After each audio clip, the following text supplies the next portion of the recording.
இந்த உலகத்திலே நடக்கின்ற அத்தனை விஷயங்களுக்கும் பின்னால் ஒரு காரண காரியம் என்பது உண்டு. இறைவனுக்கு அது நன்றாகவே தெரியும்.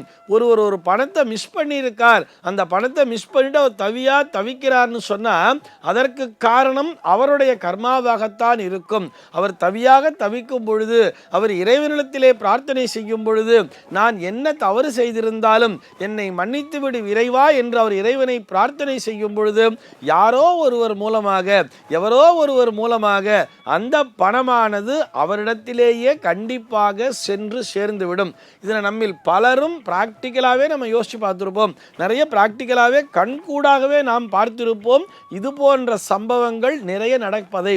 ஆக ஒரு பணம் அப்படிங்கிறது கீழே கிடக்குன்னு சொன்னால் அது தொகை சிறியதாக இருந்தாலும் சரி அல்லது பெரியதாக இருந்தாலும் சரி, அதனை எடுத்து நாம் நிச்சயமாக உபயோகிக்க கூடாது.